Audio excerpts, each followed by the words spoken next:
The question that experts ask about Vesuvius is not whether it will erupt, but when.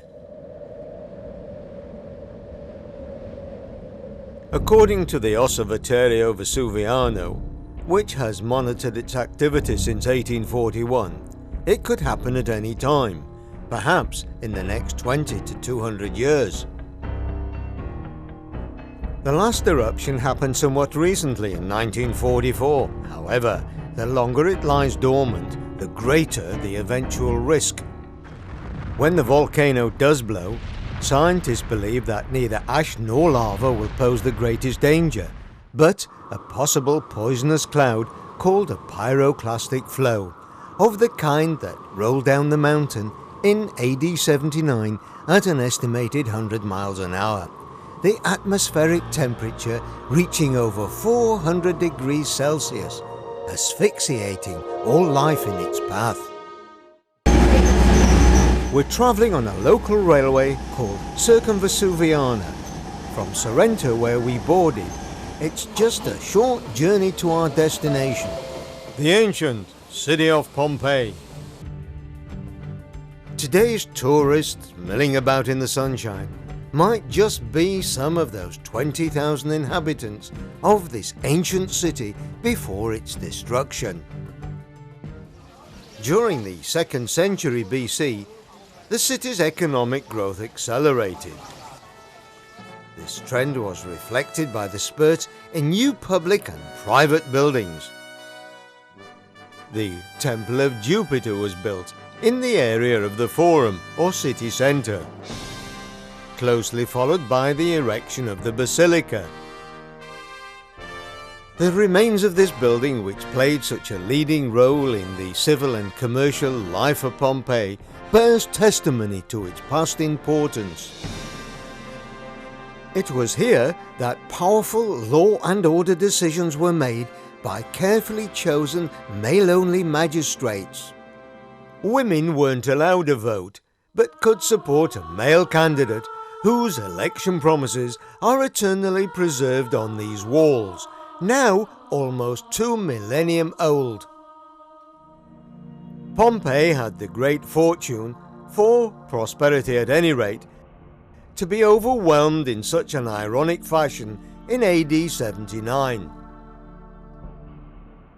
Constructed on a precise grid system, its roads and buildings were perfectly aligned,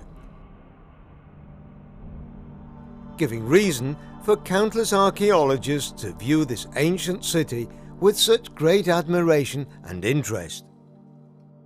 The average Roman, safe within city limits, went quietly about his or her business. They crossed busy roads, albeit narrow ones, just as we might today. They bought bread at the local bakery. This loaf, incidentally, is 2,000 years past its sell-by date. They even stopped for a hot toddy at the local wine bar.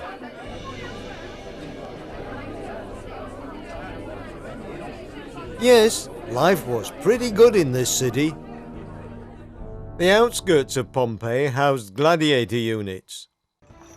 Here they trained.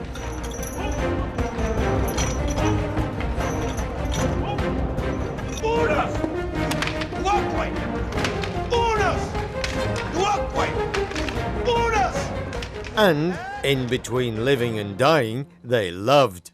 Signs like this engraved in the roadway pointed them in the right direction. At their disposal were as many as 20 to 30 brothels. A live gladiator was a happy one. Meanwhile, in a residence called the House of Painters, 2 such artists were deeply engrossed in their work. Local archaeologist Dr. Antonio explains. We can still see the marks left by the scaffolding that was used by the painter to reach the upper part of the frescoes. The mark of a wooden shelf upon which the spots of paint were left. We found these spots on the floor: the green, the Egyptian blue, the yellow, and the black. These colors are painted onto damp but firm plaster. So, when the plaster dries, the paintings are fixed. The painter has just finished drawing a sketch with yellow ochre in order to give a 3D effect. You can see the fold of a man's gown, a foot, and a leg. But suddenly, they feel the first tremors of the earthquake that precedes the eruption.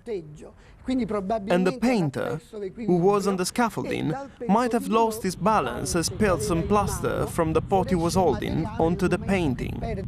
Suddenly, and without warning, on a hot summer afternoon in August, during the year AD 79, Mount Vesuvius exploded.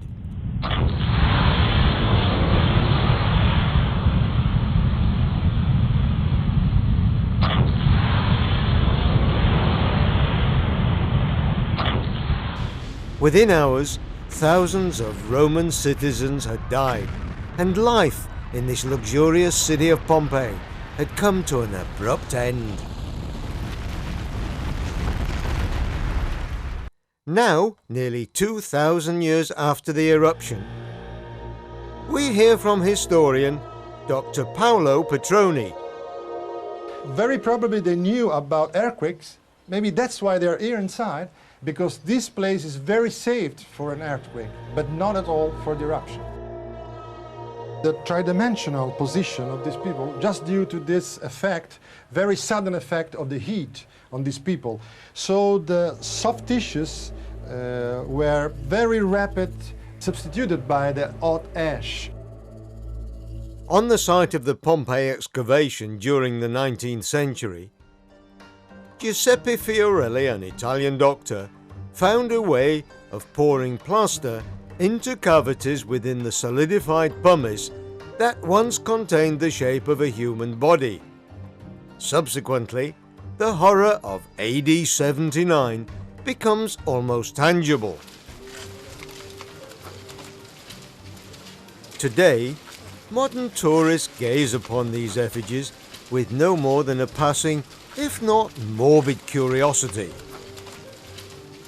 Despite Pompeii being almost a showcase city, the effect of the eruption upon the whole area was totally traumatic.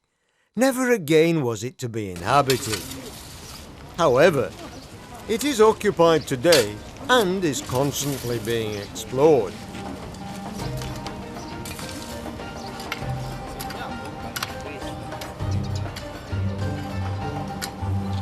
Perhaps one might say that archaeologists are still up to their eyes in it. Whoops, sorry madam. With little or no shelter and the hot sun bearing down, one's thoughts turn to the Roman god of sun and light, none other than Apollo. The temple to Apollo was constructed by the Samnites on a spot where the Greeks originally worshipped the same god some 500 years BC. As his original statue was never found, a bronze replica, minus its bow, now stands on the eastern side of the ruins opposite that of Diana, his divine sister. Prior to the eruption, Pompeii had a port and access to the sea. It was also party to Aqua Augusta, miles of subterranean tunnels that supplied water to the surrounding districts. This animation shows how the Romans were able to make water flow safely and reliably and at the right pressure to exactly where it was needed. A glorious example of aqueduct engineering.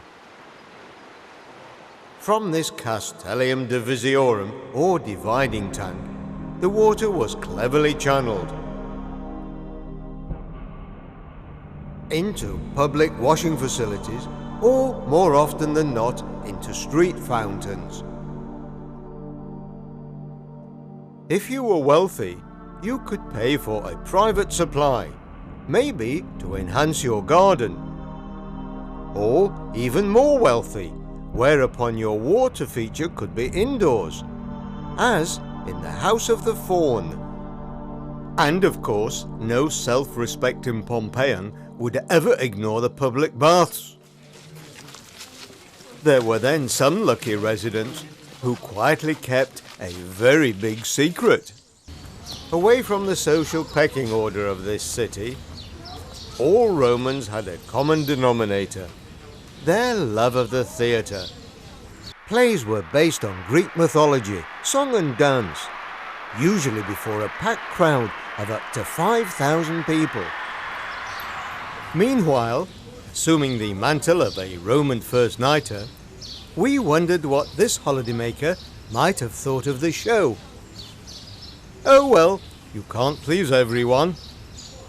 And so it was, in and around this idyllic city of Pompeii in the year AD 79. The lush wine-producing countryside, the stability of the Roman Empire, the catastrophe that was about to happen.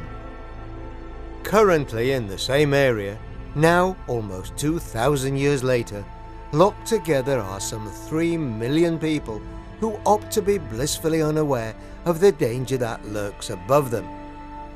Could it? Will it happen again? Vesuvius might pick its moment.